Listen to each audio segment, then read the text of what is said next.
Hello, everyone, and welcome. This is, as you can hopefully tell by the title screen, my ranting review of Gentry Chau versus the Underworld. It's a relatively new original show, animated show on Netflix. I might be a little behind with its release, but as of making this, it's been out for a little bit at least.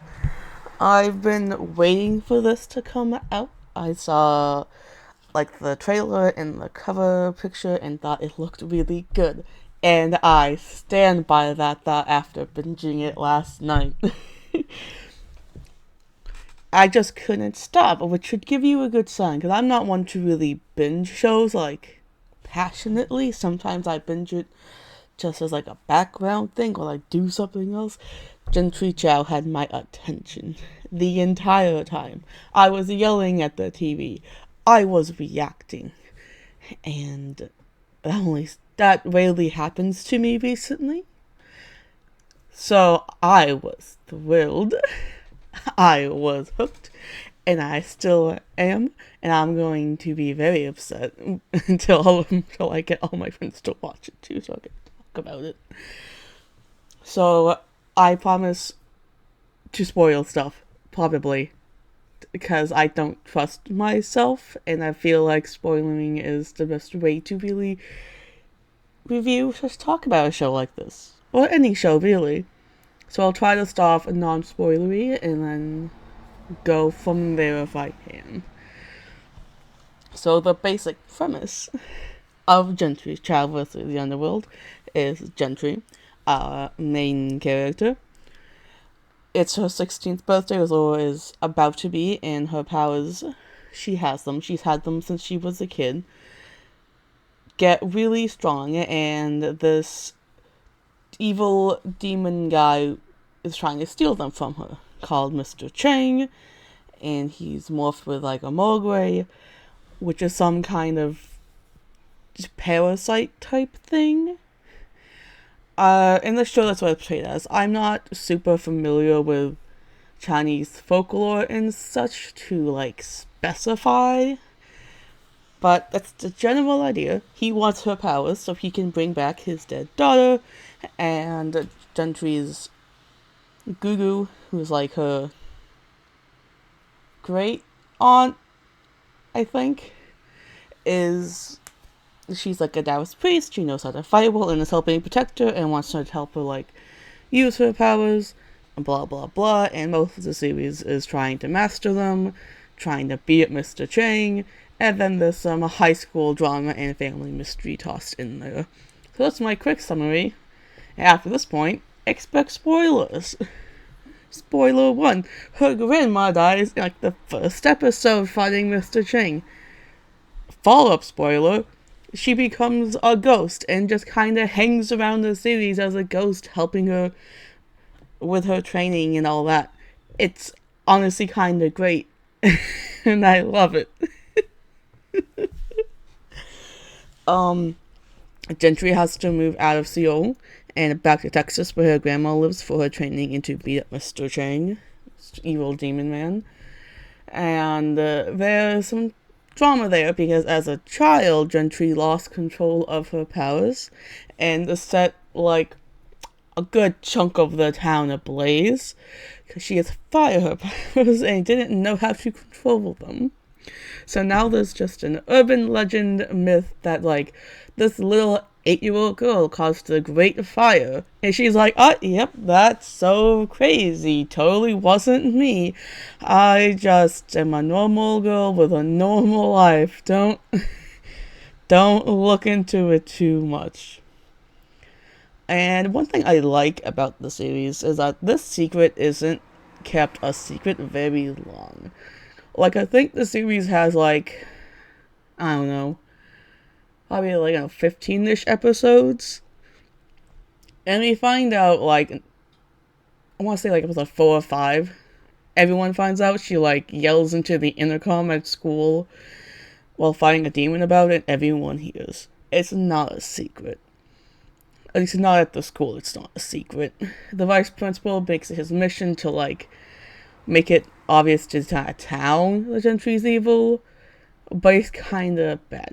He's kind of sucky. He's a little annoying, but in a pathetic kind of way.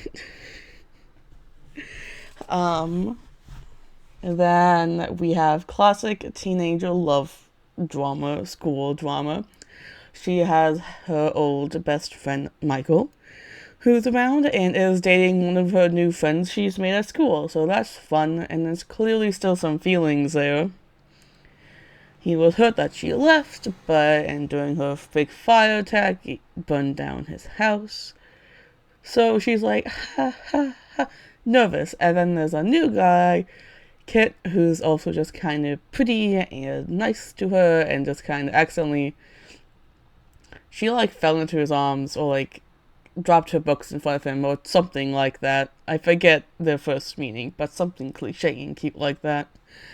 And then there's a new friend, Stella, who was like assigned to be her school tour guide person, and again is dating old best friend Michael. So there's a bit of a love shape going on there, which might annoy some people. Typically, I can get tired of it myself, and for the most part, I'm not bothered by the romance until the end. Because towards the end, spoilers, there's a big thing of Gentry, like, she loses her powers for a time, and she wants to be normal. And up until this point, she's been, like, really close to Kit, and, like, kind of Michael, but Michael's been, like, dating Stella, then breaks up with Stella, then it's just a lot of back and forth.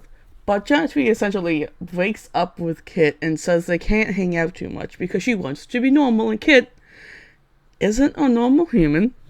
Kit is, spoiler, like a skin demon thing. And he doesn't take that well. But she breaks up with Kit to be with Michael, essentially, go to dance with Michael instead. And then, like, after they beat the initial bad guy, it's just like, they're not together. So we did all of this, like, heartbreaking of Kit and building up Michael, just end up with neither one of them. Which, like, fine if that was the goal. If she was like, I'm a strong, independent woman kind of vibe. Which she is. But she's always had an interest in dating one of these guys, so her choosing neither really threw me for a loop. Okay? I think at the end of the series, actually, she does a vision of dating Michael. But it was just really weird that time, and I was like, what? I'm also taking it personally because I love Kit. He was my favorite character, and he deserved better. Speaking of Kit, I guess I might as well bring up his whole storyline plot thing. Again, Kit is like a skin demon, skinwalker type thing, who starts off working for Mr. Cheng. He's working for Mr. Cheng, pretending to get close to Gentry so he can drain all of her chi and give it to Mr. Cheng while dressed up as like a pretty boy, his skin suit. I don't think they're made from specific dead people. He has like a whole workshop, but it is real skin. So think about that as you will, you like. But he's doing this because he wants to have a real soul. He wants to be a real human. He wants to be a real boy. And this is the only way he knows how to. But along the way, he really gets to, like Gentry. And they have a talk about, like, what's a soul. And Gentry's like, a soul is your decisions and your choices and your interactions with people. And that really speaks to a kid who decides, no. He believes Gentry. He's not going to betray her like he's supposed to. And not give all of her chi to Mr. Cheng, because that would be a dick move. Unfortunately, when Gentry finds this out, she doesn't take it well. She's been manipulated a good chunk of this series now by Kit, her grandma, Mr. Cheng, and she's just not having it. At least for a good while. kid keeps popping up to help out and try to prove himself, and I love him for it. And they start making amends, but then, the whole romance thing pops up again, and she dumps him. For Michael, he gets a little bit yanderish. He does not take it well. He does manage to end up giving the powers to Mr. Cheng, and that's one of the season finale thingies. Things go bad. Spoilers. And he ends up dying because he decides to disguise himself as Jentry, so that Mr. Cheng will use his big fancy magic attack on him, killing him, giving Jentry the chance to kill Mr. Cheng. Or at least defeat Mr. Cheng. He ends up separating from the Gogui in him, and Mr. Cheng goes to the really not happy afterlife. The long one that's gonna take some time to recover from, and Gogui gets to go to DU, the deepest levels in torture and punishment for all he's done. And Kit's dead, and I hate it. He was officially forgiven by Jentry, I'm pretty sure, but still not alive. Still not fast enough for my liking, but that's how the story works. At least it had meaning, and it wasn't in vain. I guess I should also mention Gugu, her great aunt, who is the one teaching her Taoism. Gugu seems to be a master. She's done ghost hunting in the past. She has an immortality youth potion she gives to this bounty hunter lady. She is a bit sketchy during a good chunk of the series. She's clearly keeping a secret from Jentry, and it really starts to bug Jentry. And so a subplot is also her trying to figure out what Gugu is keeping from her. And a lot of that is that her parents used to be black market magic dealers, and not just telemarketers like she's been telling her.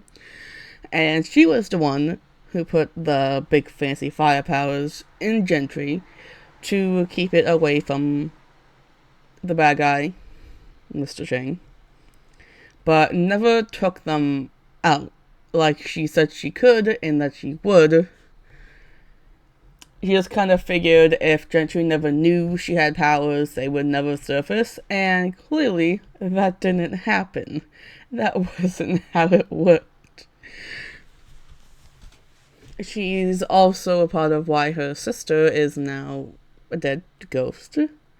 But her sister's fading, and she doesn't know why, and it's one of the lingering mysteries of why she's in ghost prison. Because she had no idea she was even dead, never mind ghost prison, and it's never really brought up. Dad is also dead in DU, getting punished. Not entirely sure as to why, maybe because of all his black market dealing stuff. One of the big spoilers and twists at the end of the series, second to last episode, is that Gentry's mom isn't dead, which you could kinda maybe figure out from some of the flashbacks, because they found her memories but never her body, and that was one of the deals Mr. Cheng was talking about. So, surprise, she's not dead. She's had amnesia for 15 years, and we get to see a bit more of that once we deal with that plotline in the last episodes. They hunt her down, they give her memories back. There's some drama between Gentry's mom and Gugu because of, giving Jentry powers, getting her husband killed kind of stuff. But in the end, she ends up also possessed by the Mogoi, little parasite guy, who promises to bring back her dead husband if she can get the powers from Jentry for him. So she tries. It didn't work because Jentry by this point has decided the powers are a part of her, and it's one of the safest places for them to be. It is her choice.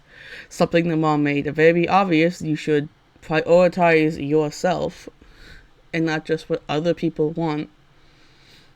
And when that fails, Margoy takes over Gentry's mom, and they have a big, epic fight at the end, and finally take him down. And I think that's a good chunk of plot stuff. Characters. Oh, and there's Ed. Ed is this little jumping vampire guy who, in the first episode, tries to attack Gentry but fails. And then they just kind of adopt him. He starts off as a prisoner, but ends up becoming, like, part of the fam. Gentry's best friend, little brother kind of guy. He gets, like, short kingified. And he's mostly used for comic relief. Kind of like a king in Owl House, if you've seen Owl House. But he does have knowledge of the U, and he does help out in fights when he can. And it's just kind of like another sense of part, because he's not part of this family drama. So he's kind of like this nice outside balancing force to help with all how personal everything gets. Then there's Ed, who's not directly involved in all this chaos. I'm sure some people will absolutely love Ed, and I'm sure some people absolutely hate Ed. Feel like he's just one of those characters. Oh, and Stella is the best friend. She doesn't get a whole lot of screen time. It isn't like helping out at school or dating / breaking up with Michael.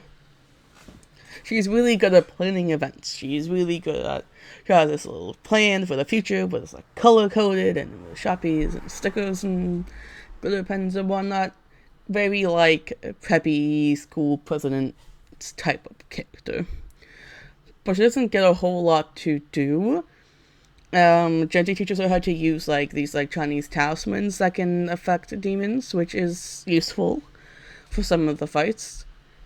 But that's really all we get of her. I'm a little disappointed because at the start it seemed like she was going to be one of like the core 4 kind of characters, but that just didn't happen. It really decided to focus more on Michael and Kit, and then Gugu's family, and Stella just kind of got the short end of the stick. Like it felt like they kind of forgot her and Gentry were friends until like the second half end of the series, which is kind of late if you ask me, but I'll take it. I'll take what I can get. Okay, now I think that's actually endable. Like the big plot stuff, I want people to go watch it. So if you want to see if everything actually plays out, do it. I think the animation looks phenomenal. I think it looks so good. It's so pretty. The opening sequence is just so like fluid, and it kind of has like sketchy vibe to it, like it was drawn. And it has like, she really likes K-pop, so a lot of the music in there is kind of like reminiscent of K-pop and other things like that. Very, very teenager. I feel like they knew what kind of person they were making, and they really went with it. The show, whenever she uses her powers, it's like fire, but instead of being like a normal orange fire, they've added some like pink to it, which really gives us this like cool, spooky, not normal fire vibe, which it isn't. It's like extremely strong fire.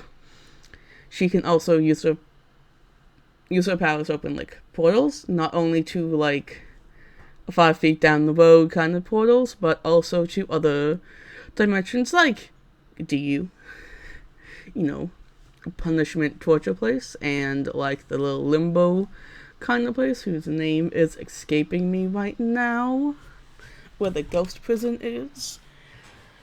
I just love it. It's so fun to look at. Gentry actually like changes her outfit between episodes, which is always just a fun thing for main characters to actually do, because so many characters just wear the same thing every single day. Gentry's like, no, new fashion, new hairstyle, let's go.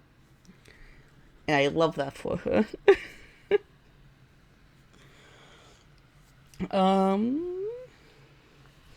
The soundtrack is also pretty banger. I've definitely found myself jamming to it, especially the opening really gets stuck in my head. I don't always catch what it's saying, but I don't need to know what it's saying to know it's great. I also like so she's living in Texas, and I feel like I don't live in Texas. I am not of any minority. I am very white, as I look like my avatar roughly, but more human, not a digital anime girl. But I feel like there are things they mentioned in the show about her being like that Chinese heritage, but also like a real Texan cowgirl kind of thing that I felt kind of real and like a very specific experience, personal to probably someone on the team. I can't say for sure. I didn't do research, I don't really know. But that was the vibe I got watching the show. And they had like a whole episode on the Alamo where it's just one guy just really like, they are heroes. And they're like, it was kind of problematic though. And you can't ignore it. Which some people might hate an episode like that, calling it woke or whatever, but it happens, I'm sure. It felt like a real conversation you had to point out to someone. And I appreciated that, maybe because I'm into like social issues. I mean, at least I care about people, and that just spoke to me because I could see myself having to talk to someone about like, yeah, Alamo's bad. Yeah, Nazis were bad. I don't know how to explain this to you any better. It was a one sidetrack episode. It was a one episode thing. The show itself isn't, I don't think, is like super woke. At least not clearly. Like, there's no obvious gays at the very like 2 seconds. 2-year-old new best friend Stella and old best friend, oh, I forget her name, the one from Korea. They like accidentally hold hands and blush at it, which implies gay. But there's no obviously gay characters and obviously trans characters, so I don't think anyone should be yelling, it's woke, liberal mess. Not that I mind that stuff personally, but I know some people will be a big turnoff for. And I think there's also plenty that you can look into and analyze to maybe get some of that for. Like, I feel like Kit is a character you could really view in a lot of different ways. Because he wants to be real, because he doesn't have like a real body, he's putting on a mask. He could be an allegory or metaphor for a lot of stuff. And I figure like that's maybe part of the point. I'm not someone who does deep dives like that. I don't think that hard about shows. I just watch them and enjoy them, and then gush about them to my friends, and now to all of you. But, long story short, you should all watch Jentry Chau versus Thunderbolt. It's on Netflix. It's not terribly long. The episodes are like 30 minutes, and I think there's like 15 of them. I could be wrong, but roughly around there, I'm pretty sure. And it looks phenomenal. I think the characterizations are pretty good. Kit's great. I think Gugu's a fun kid, and the family dynamic is chaotic but in a good way. The fights are fun. They're really dynamic, and the fire just looks amazing when she uses it. There's a lot of also Chinese folklore, mythology kind of stuff in there. So if you're into that kind of stuff, I'm sure you will find that be a nice little treat. I know there are some things in there that I kind of want to like go explore because they feel too specific to just be randomly made up. And I'm sure there's some story behind them. And I'm not sure if the season's going to get a second season. I feel like it would be perfectly fine if it didn't. How it ended felt pretty like solid to me. Like, yes, there is still the thing with Gugu's sister that wasn't really resolved, and I don't know if they plan to do anything with her dad being in ghost torture. Or if they'll try to introduce some other kind of bad guy. Like, the bounty hunter character didn't really do much. I think they were in like 1, maybe 2 episodes, and half of that was a flashback kind of thing.